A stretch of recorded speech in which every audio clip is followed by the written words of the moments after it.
Guys, good evening, good morning. This is Anna from Rock Dance Theater checking in again, and it's a fabulous Thursday over here in Central Europe. The weather is beautiful, the sun is shining, and yeah, I heard that everything has been uplifted and I can do a show tomorrow.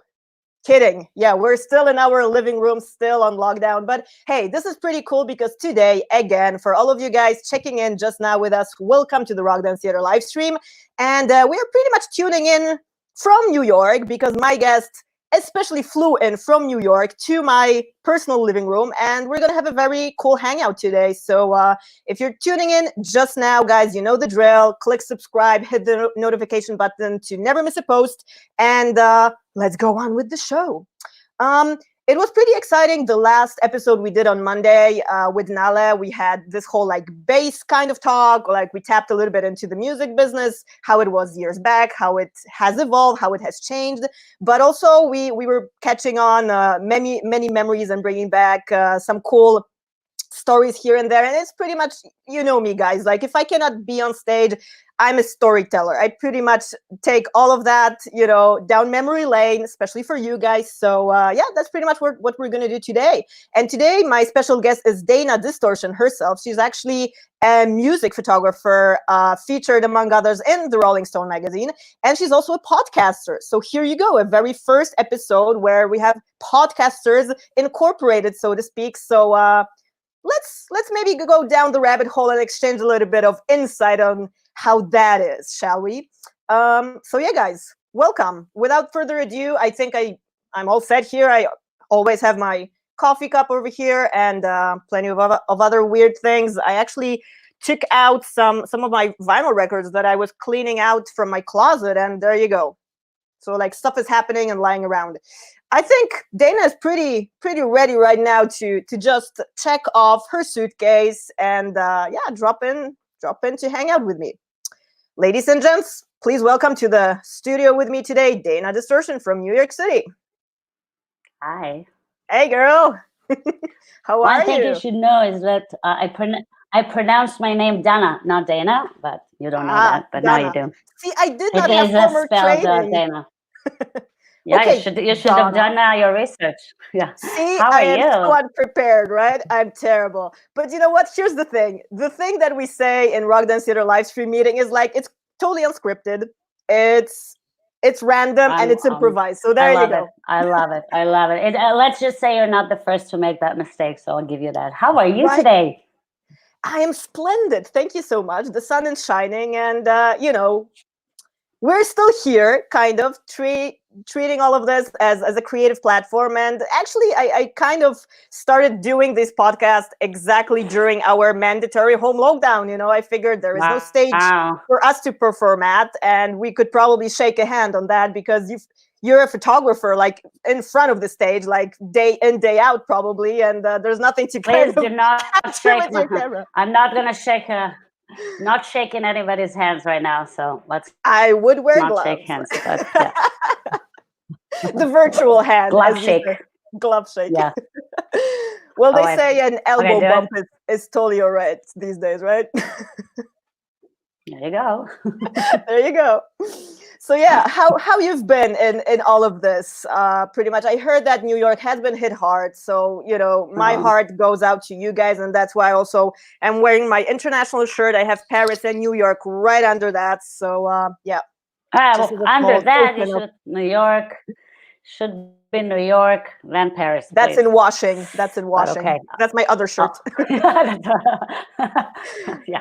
Well, yeah, we did get hit pretty hard, and I don't see how it's going to be any better because everybody, at least in my hip neighborhood, nobody's wearing masks, so I don't know what's going on. But yeah, on a personal note, I'm actually really making the best of it. I'm busier than ever. I'm actually more busy than I was before, so it's really great. You know, we started doing the podcast, remotely.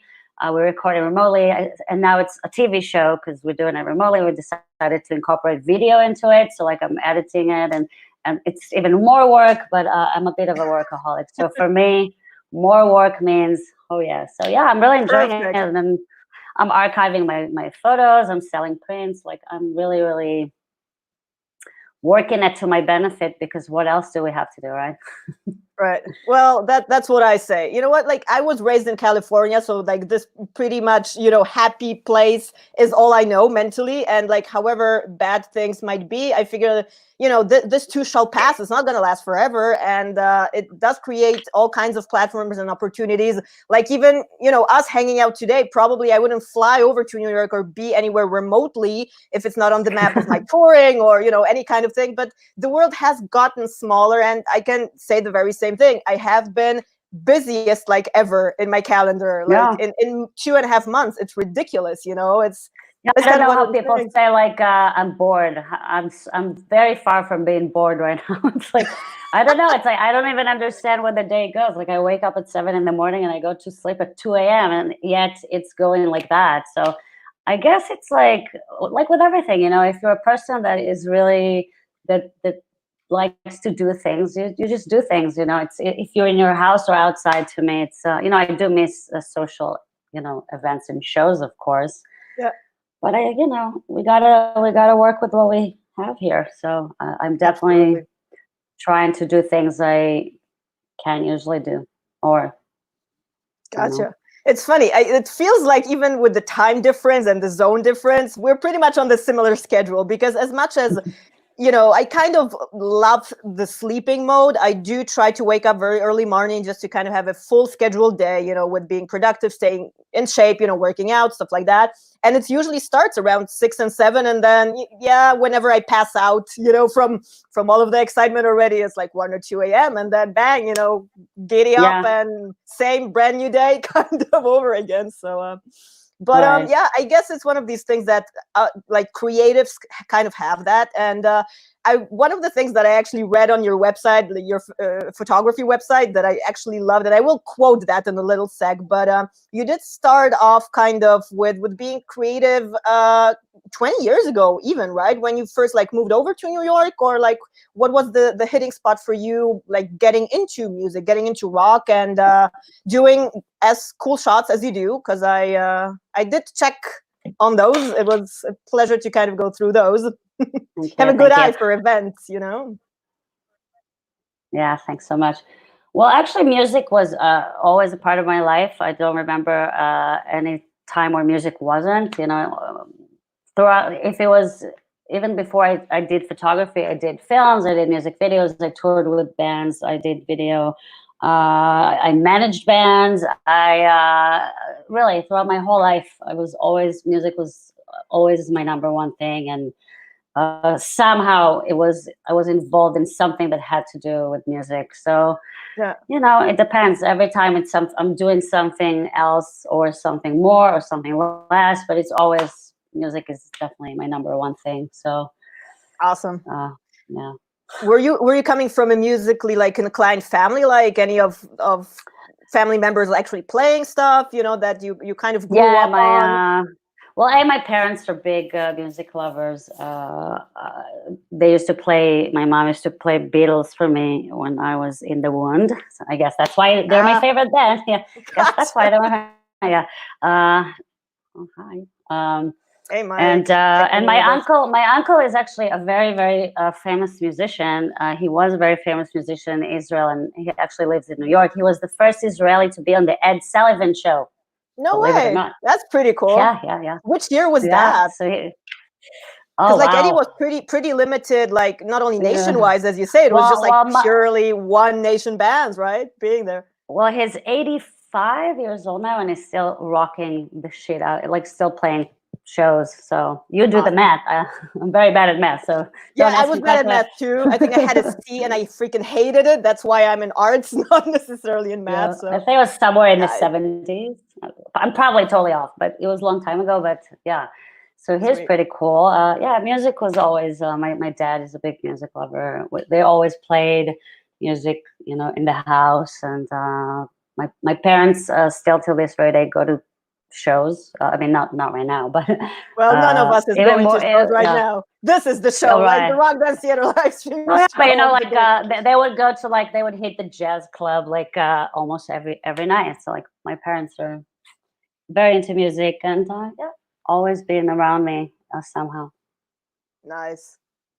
Yeah. Well, you My know mom, what? my mom actually played Go ahead. guitar when she was 17 years old, and she had someone build a guitar for her, which now I have.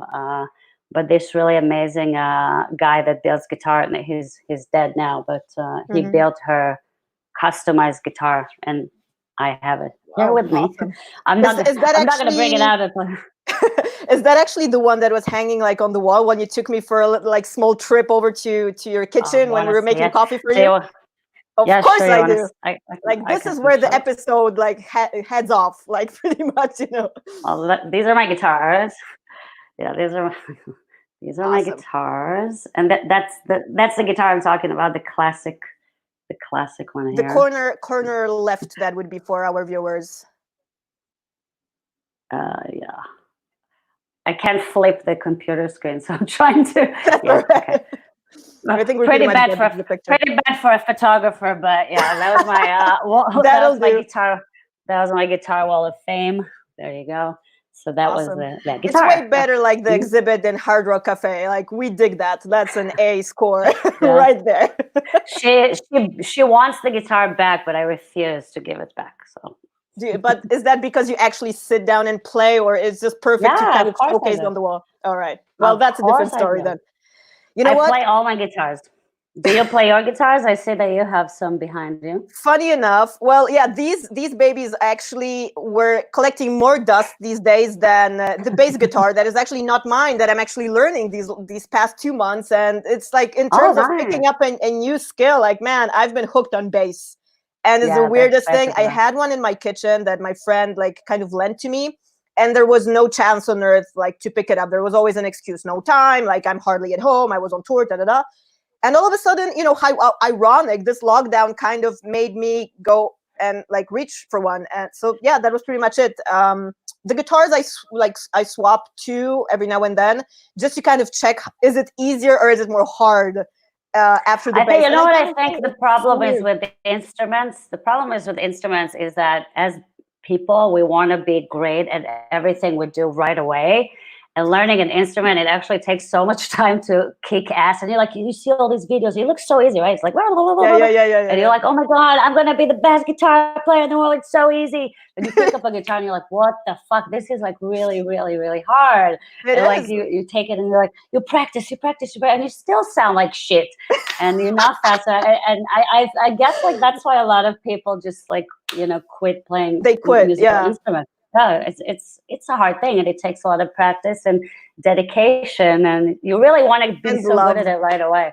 And love, Yeah, yeah. like I'll pick up the guitar and I'll be like, and You're Eddie it. Van Halen or like Geezer Yeah. Butler, right? Like back in the day. Well, And you know make what? it look so easy. It's funny. Yeah, oh hell, of course. Like each skill, you know, that's why we as performers, because my initial like education is, you know, choreography. I'm a professional dancer and all of that. Like before I actually went into rock, funding this rock dance theater hybrid, which has a, you know, connection with instruments and all of that is kind of mingled in my shows. It was funny because I come from a time where I still remember, you know, paper, pens, you know, no internet, stuff like that, and no factor of instant gratification, you know, like we have today, as you said, like someone picks up an instrument and they strum it, they think like it's going to immediately work like overnight. And like, no, we all know it doesn't. Like with anything, with photography as well, you would probably Absolutely. know, like picking up a camera, like what was the first camera that you actually shot with? Like one of your rock shows or whichever one. I actually have it right here if you want to say it. Well, I started on like really point and shoots because I didn't have a camera, but then I We didn't have realized I cell had enough. phones, right? Like you weren't No, shooting anything with an iPhone camera, I can imagine. No, actually, iPhones. Yeah, I don't even think that it wasn't that long ago. I mean, iPhones did exist, I think, because I started like shooting shows only a decade ago, like only 10 years ago. But All right. Well, in that's my home first. lockdown That universe, was the that feels first. like ages already, right? That was the first camera I had. I had professional camera. I had point and shoots. But the great story about this camera is that I paid for it with points I had on my credit card. So I basically got it for free. And not only that, they had the Nice. additional. Yeah, look, they had an additional Nikon, which I've never seen since. You see, it has the gold buttons. Isn't that awesome? Wow.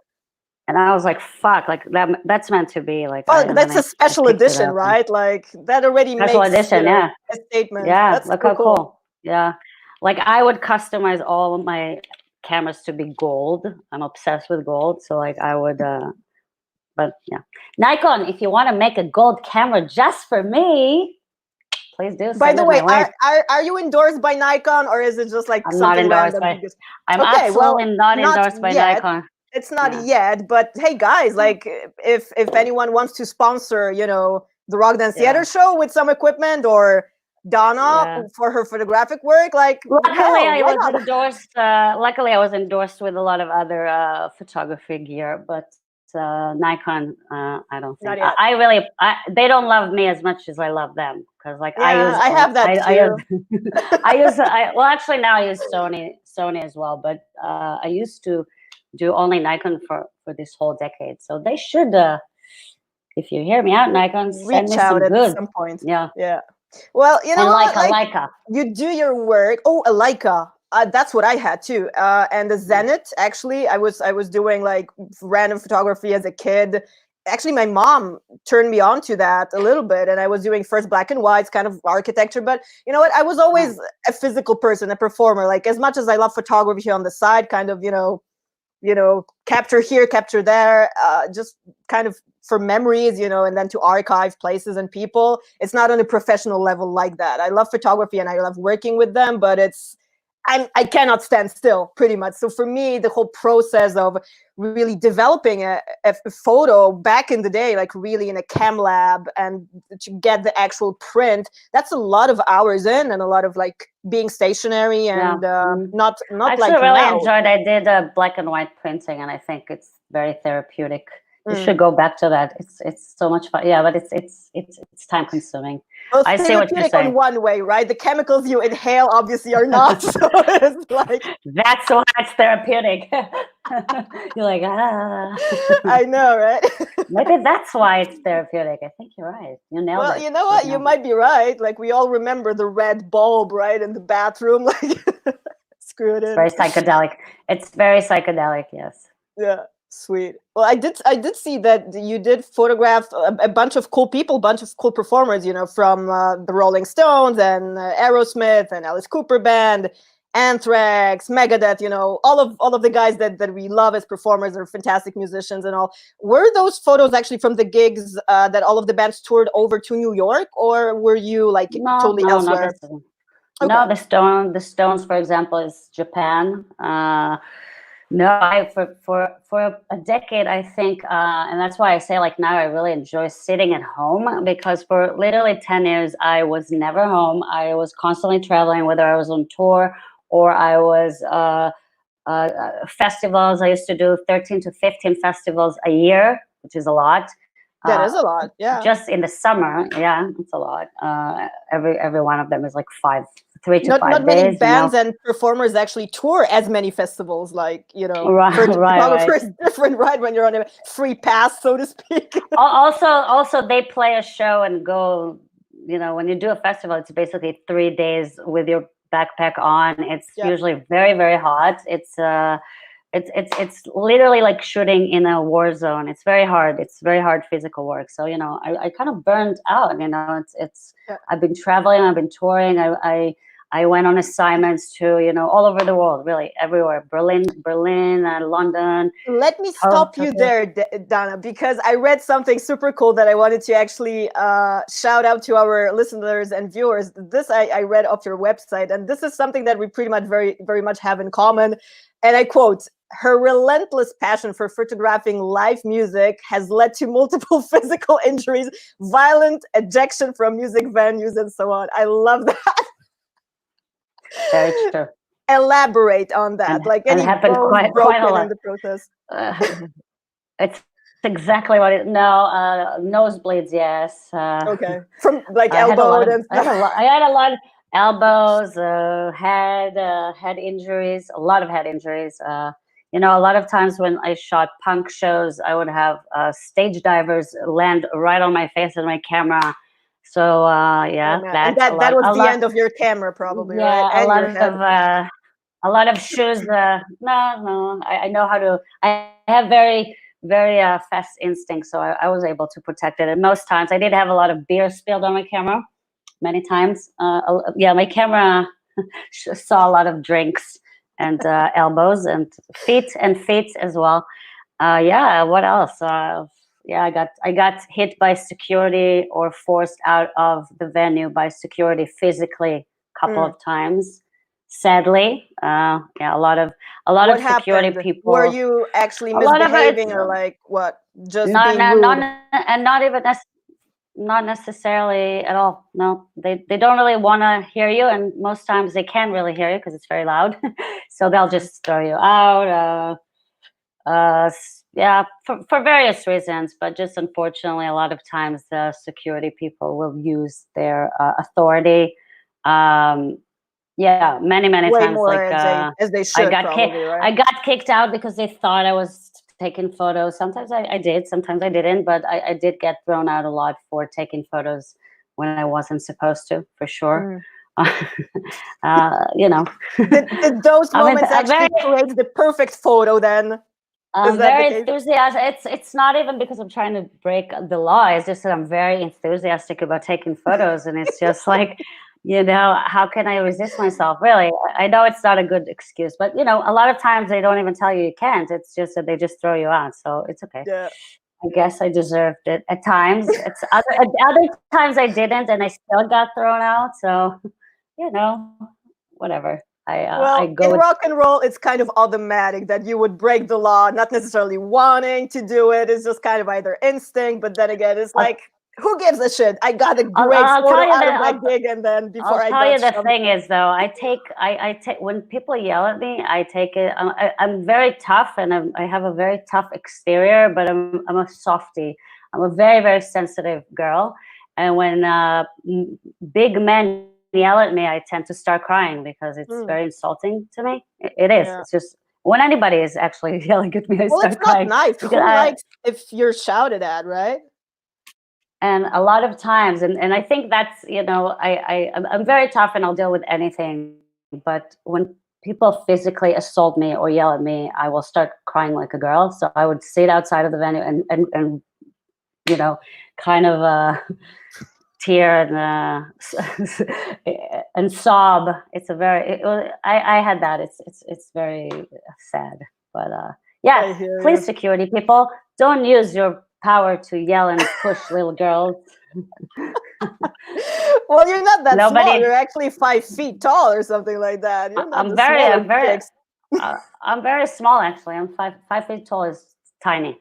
Right. Especially in the photo pit, I'm very short. Very it's all relative, you know. I do have a couple of friends like across Europe, and they are actually tiny chicks, you know, but they're badass. They have their camera going, and you know, they're pretty much incredible because they move in speed of lightning, you know. They get to the places that they should. They jump on stage. They're like in the back. They get the coolest shots purely because you cannot catch them. It's just like like but what was that comic? No, not that one. I'm hitting a blank. Power Girls? No. Powerpuff Girls? No. What was that? Powerpuff Girls. Yeah. Powerpuff Girls. Yeah, there you go. So like all of them are like the green one. I think she was the fastest, always like kind of hyper, always. Being fast is definitely a key thing to have there you go. As an advantage. Yeah. Yeah. So which event do you remember you were thrown out of? Like, since we're in the rock and roll trenches, what was the last one you were thrown out? I got brutally thrown out of a Motley Crue show. The security guy actually took the camera, took my memory cards, stepped on them, spit on me, yelled at me, physically held me very strongly. That sounds like a Motley Crue show. He took my card. He took my cards, and I made them mail it back to me.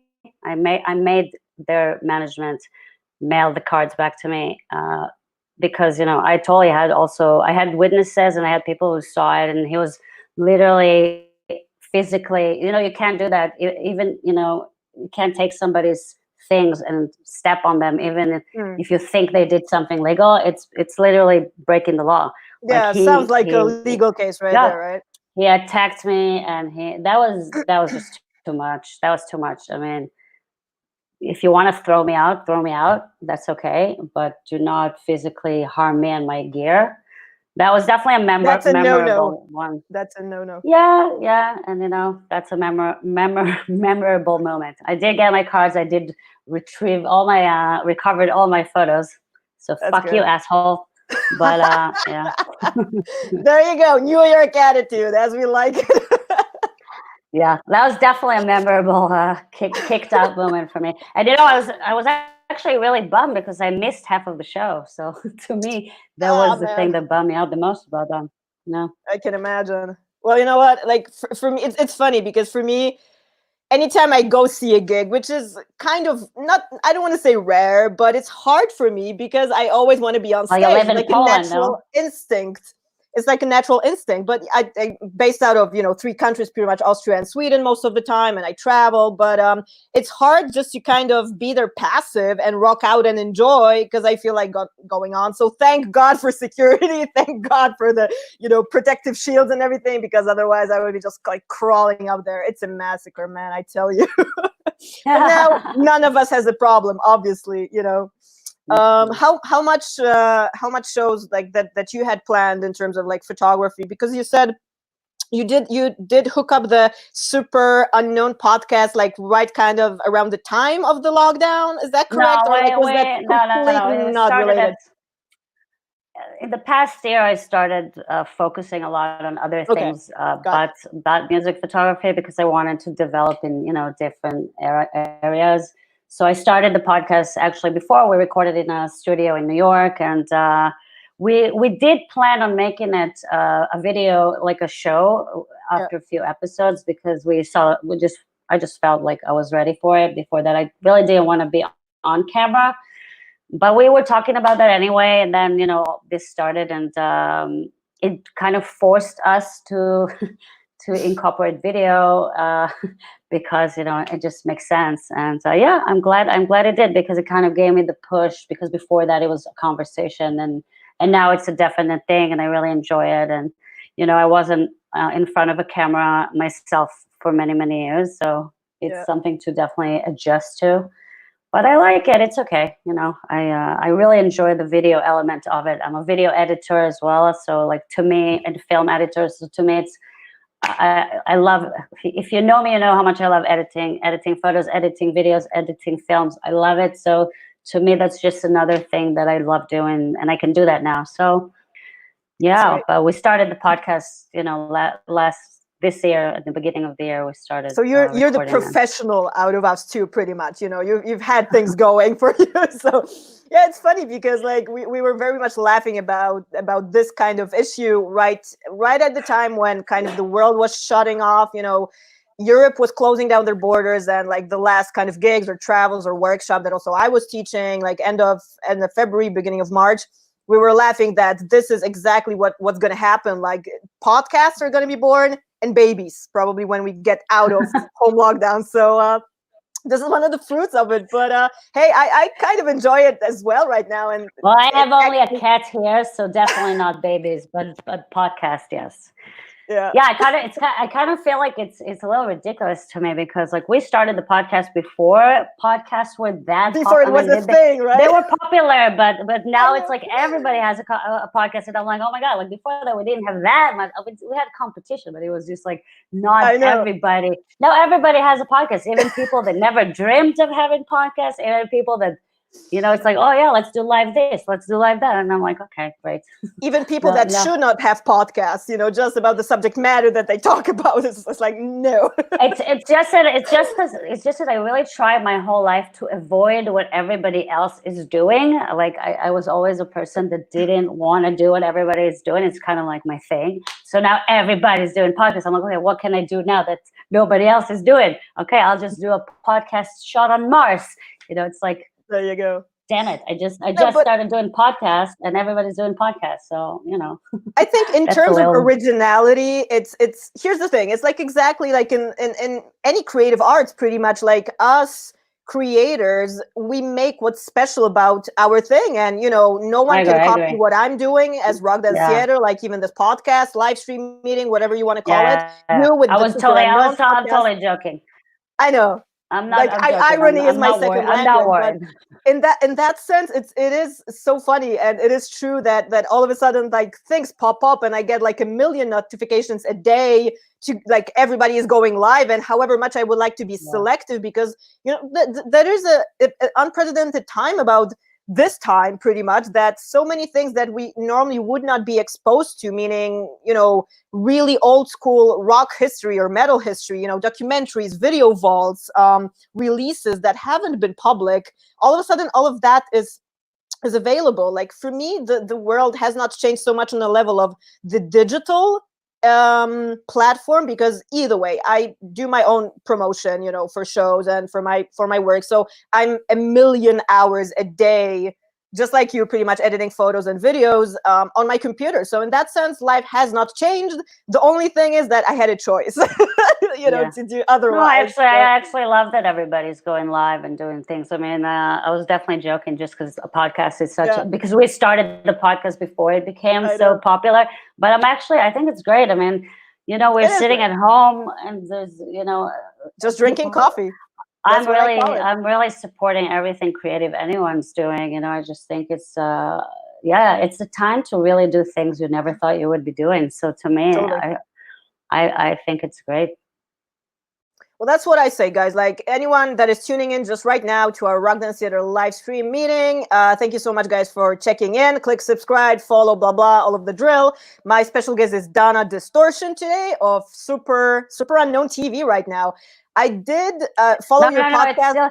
It's still Superunknown Podcast. It's just that we open a channel and we're going to have a lot of other things on it later on. So the TV is the channel. So both is functioning. Okay, I got that right now. Gotcha. Yeah.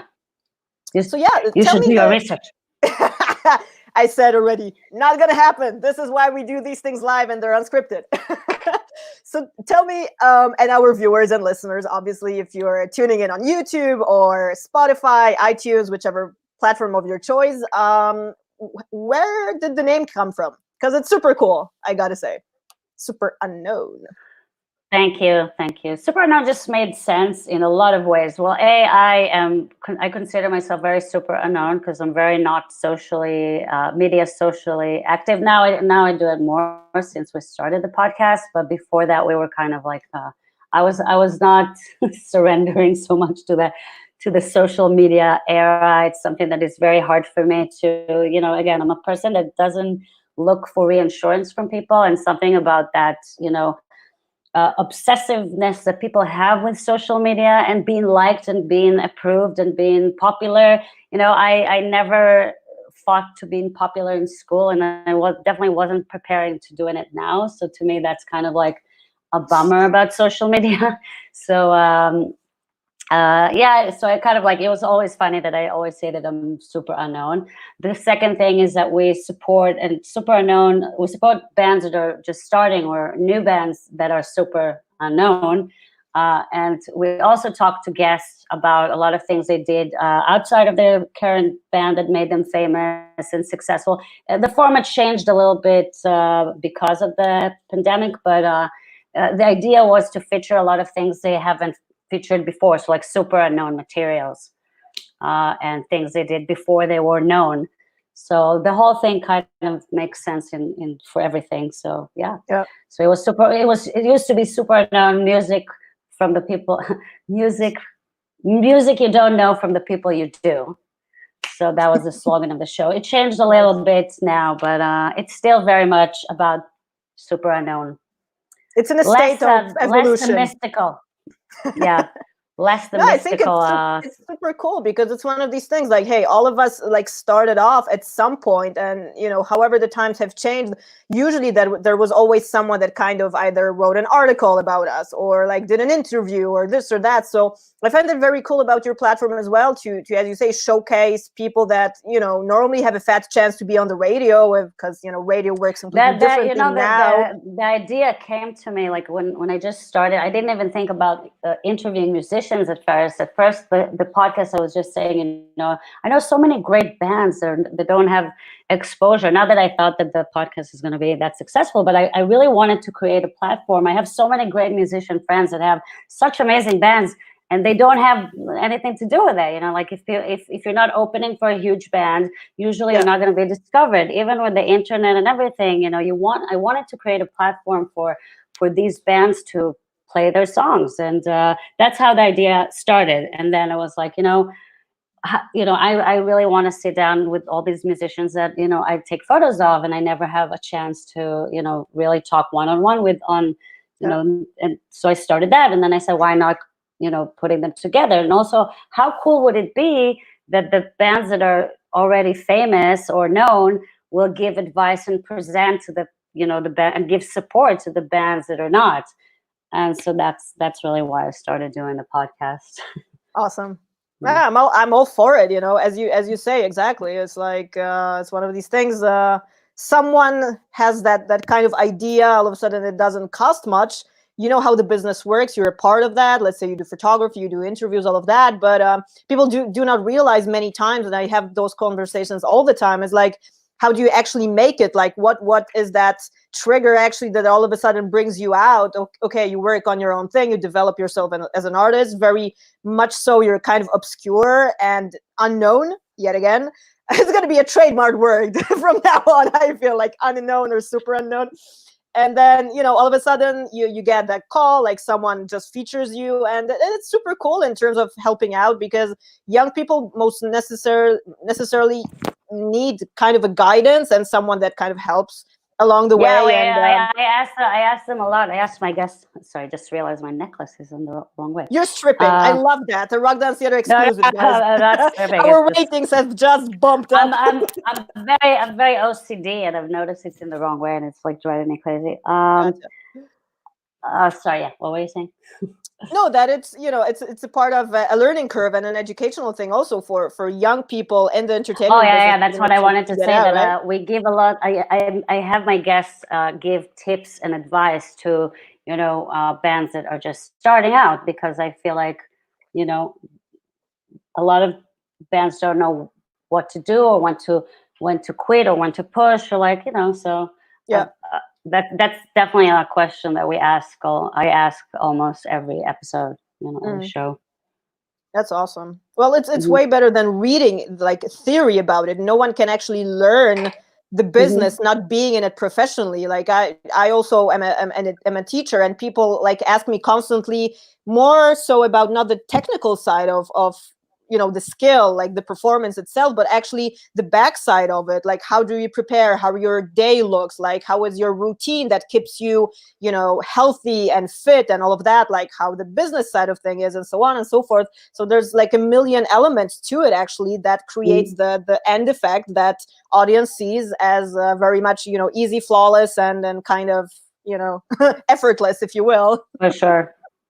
Yeah, I think one of the first podcasts that I actually listened to or watched them later, you threw out the edited video afterwards, after a couple of weeks, was right around the time of the lockdown kicking in. You were with Frank Bello from Anthrax and David Ellefson from Megadeth. It was a very fun podcast. Right. I think that's when I went down the rabbit hole to kind of see like, hey, let's see what's that about, and here we go. Now we're cross podcasting, so to speak. I'm trying to be diverse with my guests and have, as many musical genres. And I'm very excited because my next guest is a chick. Finally a female. For a change. Yeah, so I'm very, very excited for that, since we only had men on the show, so. Well, you know what? Story of my life. I hang out with guys and I work with guys most of my life. Either way, it's just kind of how I'm wired. Even back in the day. Man's world.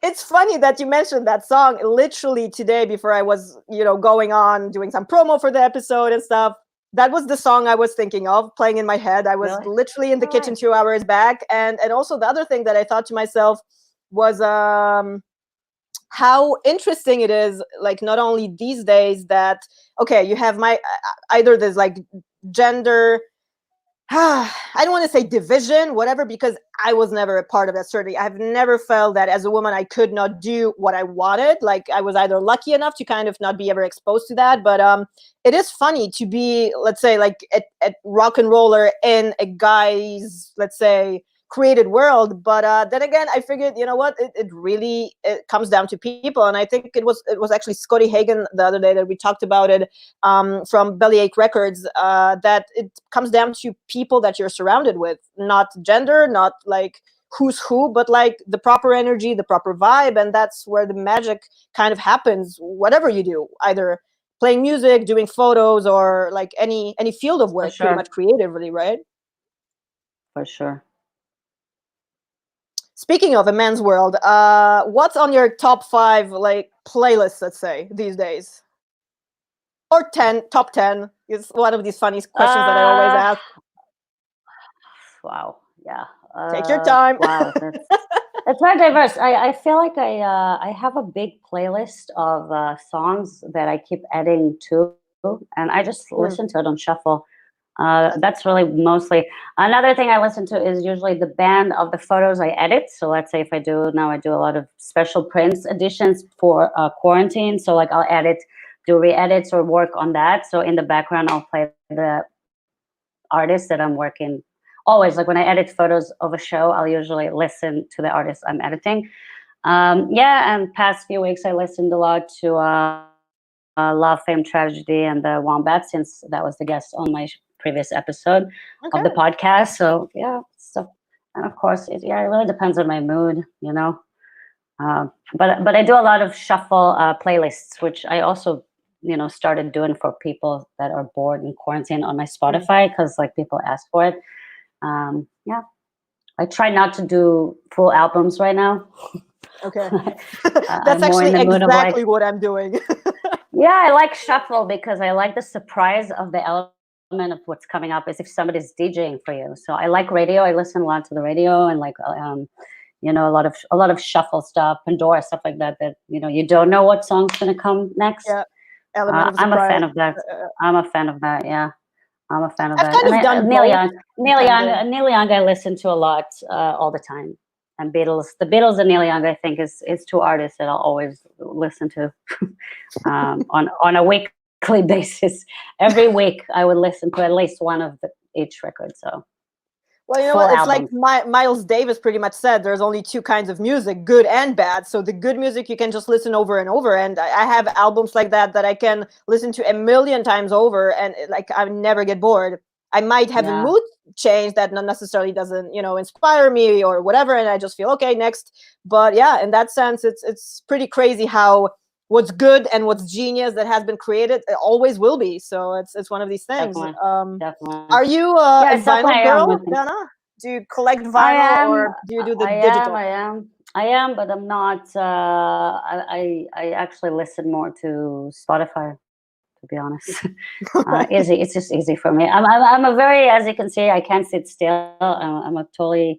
Oh, no worries. I just changed position, which is like a million times. Yeah, I really need a podcast chair, because like this is great for editing, but it's, or you a know, podcast you really station. you really sink in this chair like that. So like I keep like finding myself doing this and this and this. Even, you know, when I record my podcast, I really need like a good podcast chair where I can sit just like that, you know.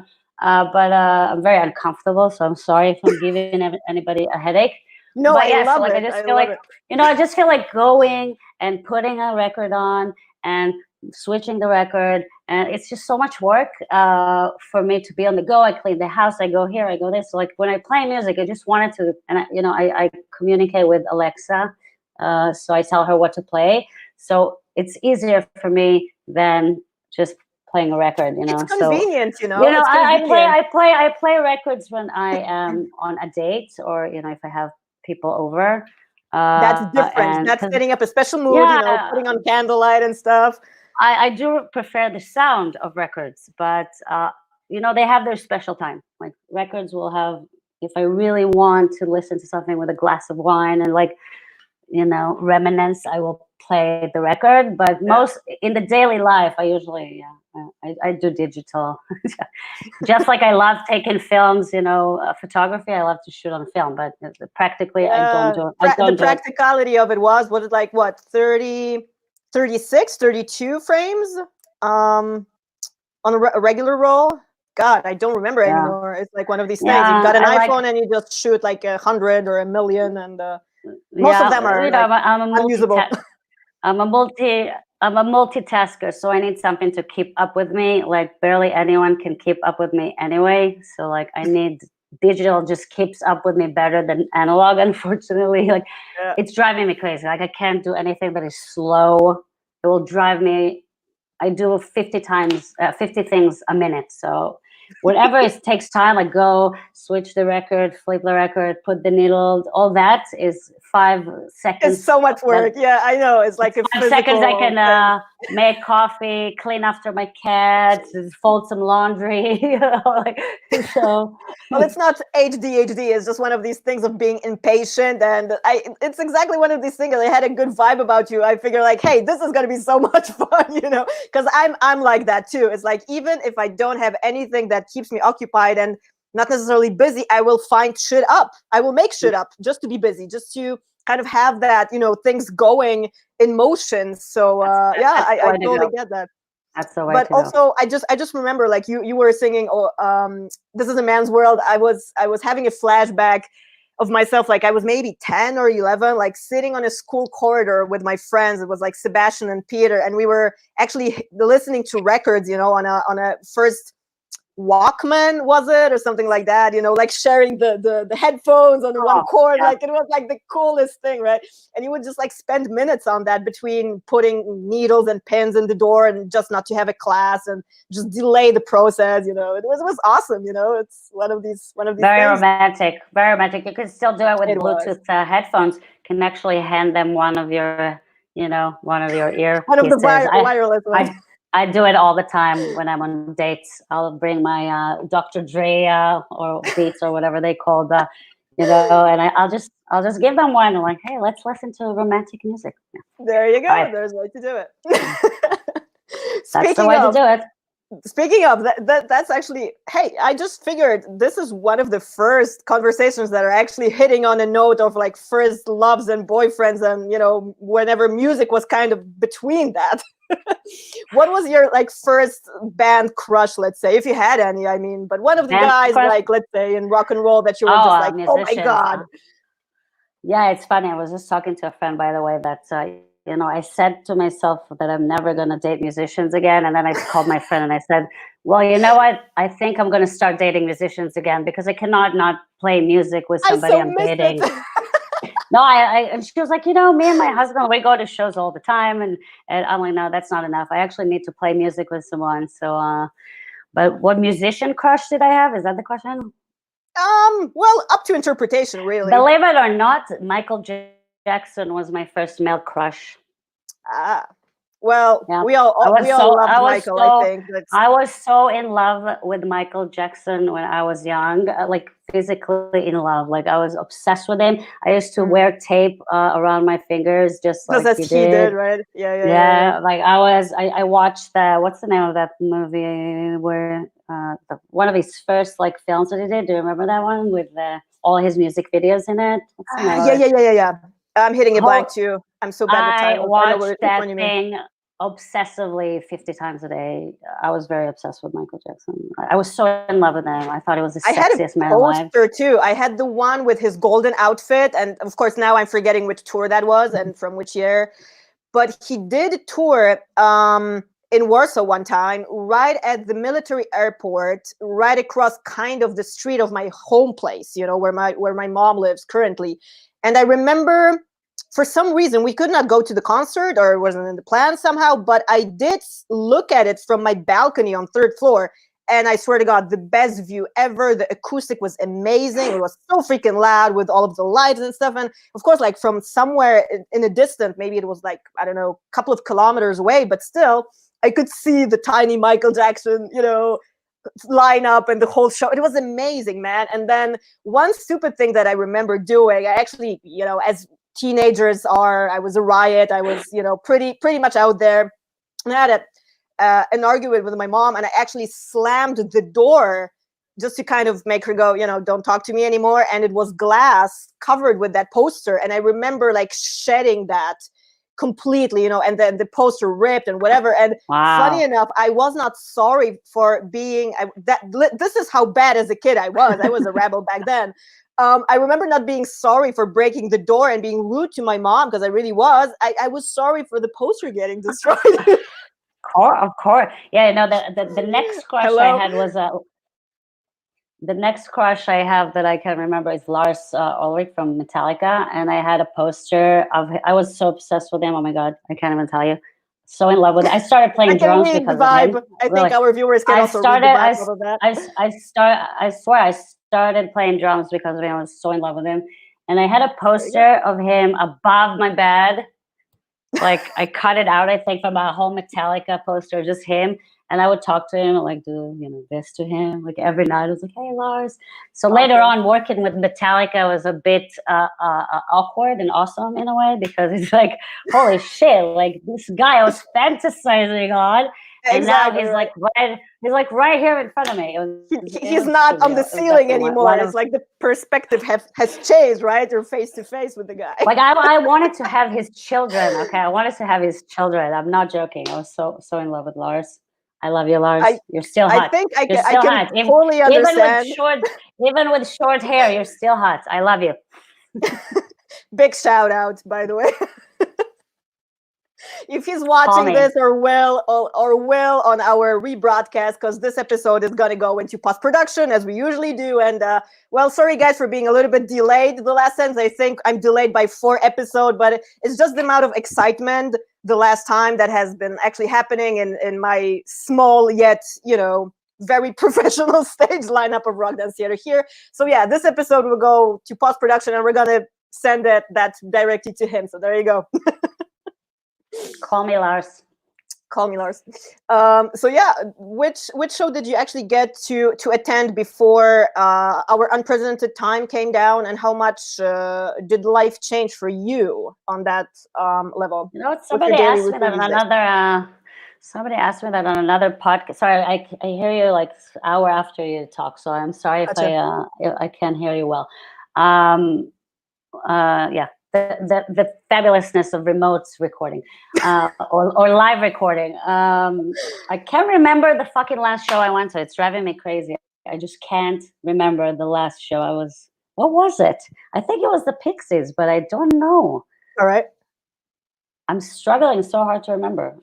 Yeah, I don't remember. Sorry. You'll get back to me on that. And to our viewers, no worries. I wanted to check after the last time they asked me that, but I forgot about it, of course. So I don't remember. I know I was supposed to shoot Body Count, which I was very excited about because I love Body Count and I never shot them before. So I was very, very excited about that. It got canceled, obviously. Yeah. Or postponed. But what was the last show? And how did life change for me? It changed drastically because no live shows, and A, that's what I do for a living, and B, that's what I love more than life. So it's kind of like, again, I'm making the best of it, but it's weird. It's just weird. I'm used to going to at least 1 show a week, at least. Like, even if I don't shoot it, and even if I don't, was it the Black Keys? Sorry. It could have been the Black Keys. I wouldn't know. I think it was the Black Keys. I think the Black Keys was the last show I've been to. Yeah. So definitely my life changed from, like I don't even know. Black and white kind of, right? Yeah. Like shows is everything to me. Even before I shot shows, I went to shows all the time. Like shows is such a big integral part of my life. I used to go to all my friends' shows. I used to go to live shows. Live shows is definitely my go-to thing to do. So definitely that's weird. I don't know what's going to happen with that. I don't know when we're going to see another live show. And again, like having people sweat on you and crowd surf. I do crowd surf sometimes, believe it or not. And spill drinks on you. That's something that is exciting for me about live shows. So not having that at a live show, like going to the drive-in shows or the weird things they're talking about. Or the physically distanced one. Yeah, I mean, you don't have to tell me twice completely because I would do anything to pretty much sweat on anybody, like from my own stage show, and I miss that as fuck, literally.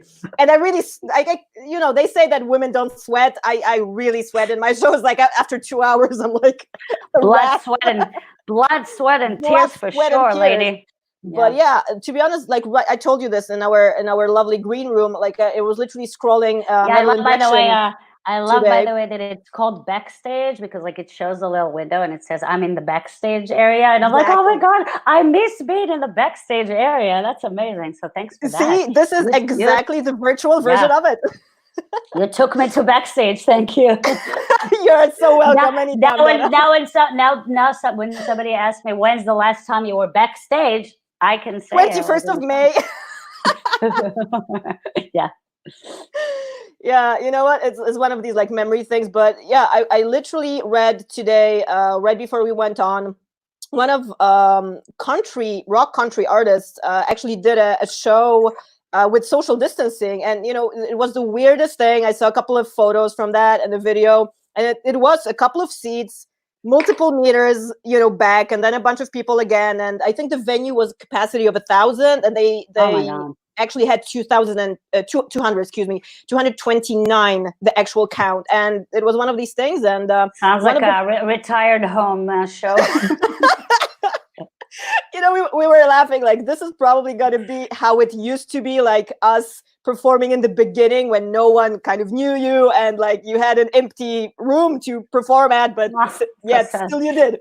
I guess it might be like that, and some of the predictions of the, well, let's say people in the industry, in the entertainment business, is that actually all of us might be doing, be it, the huge artists from arenas, might be scraped down to small venues, to performing multiple times a day, multiple times a night, to a smaller capacity. It's just like even the thought of that is grasp, even, right? I can't. I can't. I cannot. I cannot. Like people say, oh yeah, it's so great. Like nobody's gonna bother you when you take photos. I'm like, no, I won't have anything to take photos, because to me the crowd is such a what gives part that, of what that special quality, I feed of the energy of the crowd as much as I feed of the energy of the artist. So to me, a live show with no live people, like it's not. I don't think it's interesting at all.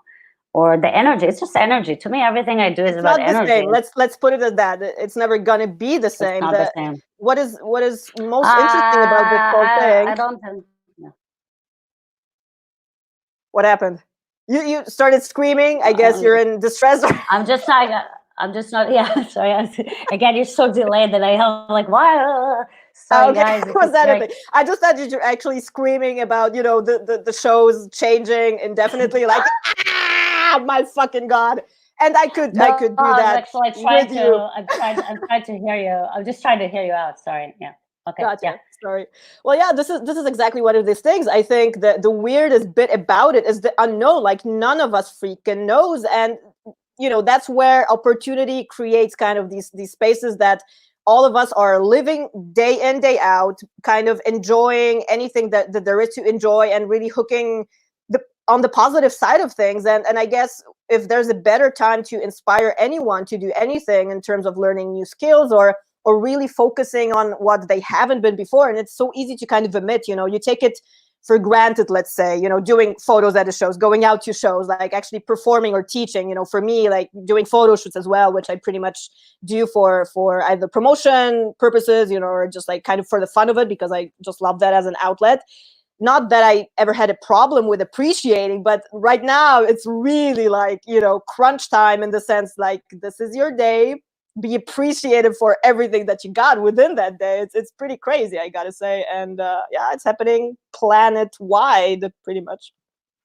The great thing is that I can tell you is that I've never, ever taken for granted anything anyway, which is, I think, a good attitude to live by. And I still, every show that I go to or shoot, I swear to God, I'm not just saying it because of what's happening, but I never take it for granted, and I feel so lucky to be in that room, that at least I can tell you that I never taken it for granted, and I really appreciated every single show I got to shoot, every single show I got to see.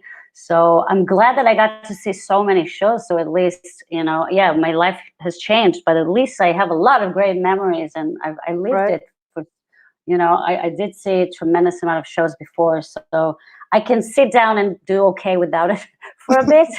I hope not for too long, but Yeah. Are you also doing the same thing, kind of scrolling through your folders and finding stuff? Because that's pretty much all I'm doing these days, like taking out old photos and. You were breaking your yes, because I'm doing the print sale, so I'm going back to my archives a lot, and I try to organize. I'm pretty organized as is, but I try to even be more organized and back up some stuff and stuff like that.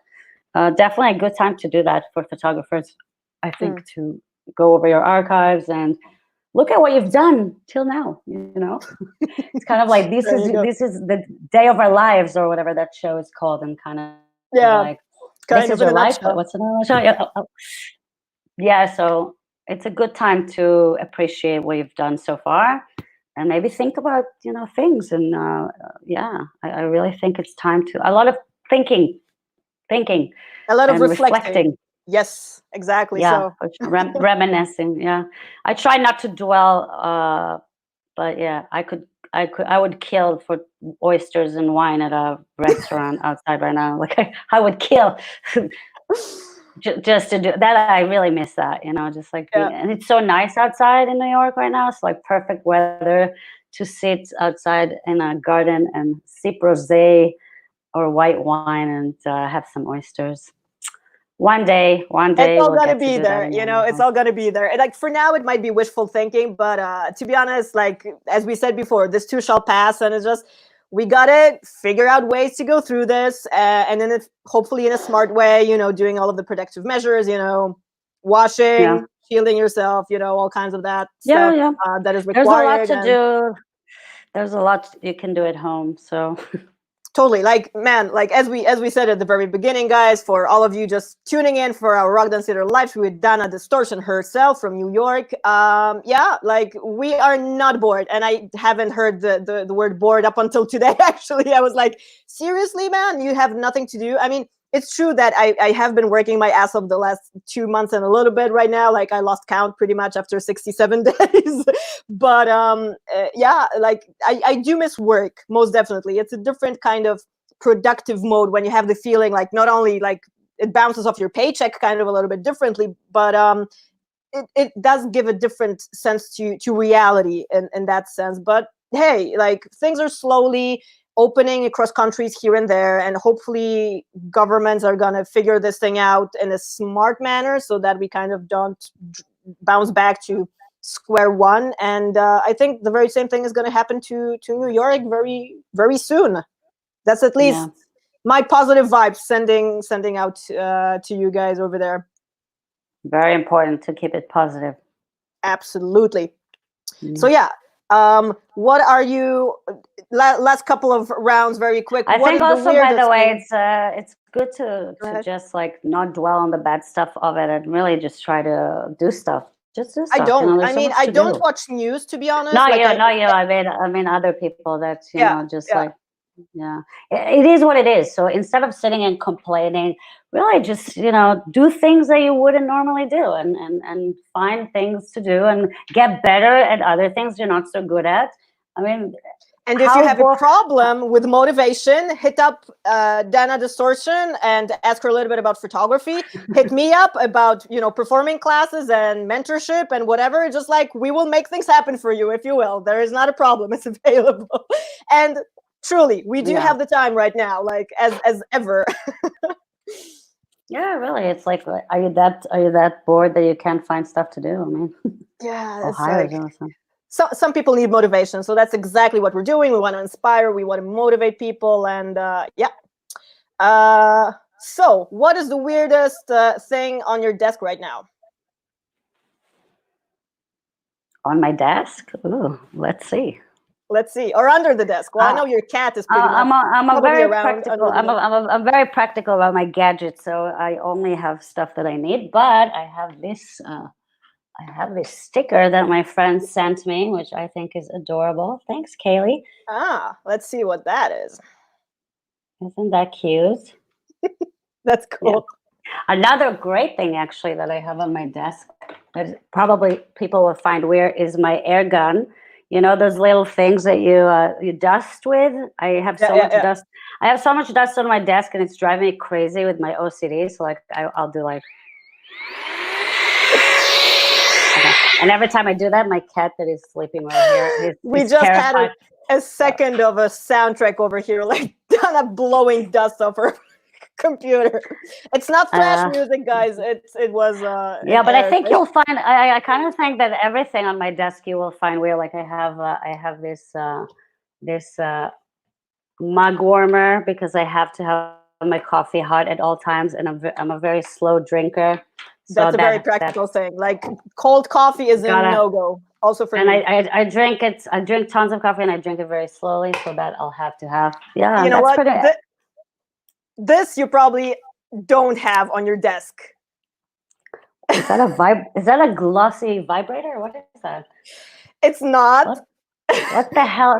It's a magic sparkly wand. It's a sparkly magic wand. Like obviously the stuff has been it's been a while. I definitely don't have a sparkly magic wand on my desk. You know what? I picked it up somewhere on tour for God knows what reason. It just kind of spoke to me. I was in a thrift store where, picking up a couple of records and I don't know, some weird clothes or whatever. And I saw this for literally €1. And I just needed to have it. So it's like a magical token, whatever. It's just hanging over here and doing the magic. I want one. Now I want one. Why did you do this to me? Now I'll go on Amazon and start looking for here you go. Sparkling wands. Sparkling wand. I think it's actually Singuer Monteuil MSD. God knows what that is, but I think it's French. Wow, French. If any of our viewers wants to go down the rabbit hole, do the research on that thing, and then send it to Dana so that she has one. There you go. Please send me a sparkly magic stick. Put the woman out of her misery, will you? Come on. And anyway. I thought my mug heater was cool. Damn it. No, I've outcooled you on that one. You're gonna have a comeback. I bet you will have a comeback. I have this though. Which I'm sure you don't have. So there you go. That's pretty cool. Oh, a Hello Kitty kiss. Yeah, no, I don't have one of those. Please hide that. Go hide that. Oh wait, I have another cool thing. I have a pen that is a drum. Now we are opening a whole new chapter of coolness merchandise. I have a drumstick pen. Did I outcool you now? Come on. A little bit. Well, I have a drumstick too. I'm not going to mention whose that is. But it's a pen. Even better. It's a pen. That's a pen drumsticks. You can drum or write. And write. Sweet. That is cool. Yeah. All right, I outcooled you. Come on. 1-1. Let's leave it at that. I also have my skin rollers. How about that? Huh? You got it all, girl. You're all set. Do you have that? I'm the gadget queen. But I do have a metal casino patch that I was planning to put on my carry-on suitcase, which is right by my door and ready to go whenever. And I I don't see the point of it for the time being. So. Yeah, put it on your laptop instead. I think I might as well put it over here for the time being. Yeah. It's just like label incorporated. For sure. Anyway, so tell our viewers, Dana, as we slowly wrap this thing up, although I am having so much fun, I could like literally gab for hours with you, and I knew it would be like that. Tell I'm out of all coffee, our viewers. so. Yeah, me too. I know. We should reload and reboot. What's happening in your reality for the folks out there that can follow? And where should they follow? We have all of that here. I'm a pretty paranoid person, so I don't really like being followed. Me neither. Like, but I have a bit of a stalker issue, so I kind of don't want to be followed. No, I'm joking. But you can. I'm on Instagram. I'm on Instagram.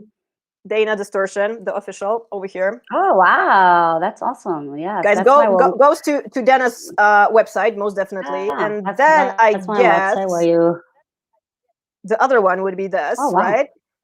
You are so ready. Yeah, but it's podcast, not podcasts. You have a typo. That's a funny typo. See, I'm 99% pro. Scratch that. It always changes it to S on mine too. So it's really annoying. Yeah. This we got right. Podcast.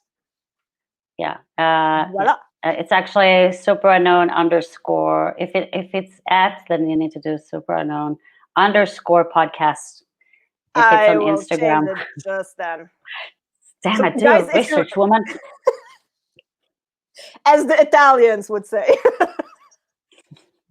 Well, you know what? It's funny because the other day we were hanging out at Ryan Roxy's In the Trenches podcast, and I pop in and out every now and then because like we know each other with Ryan, and like he had a problem with pronouncing rock dance theater, so he was like rock theater dance Anna, and he was like so tongue-tied. I was cracking up so hard. It was like the best moment, and that's where we scored like 1-1. So you know it happens. We're all unscripted here.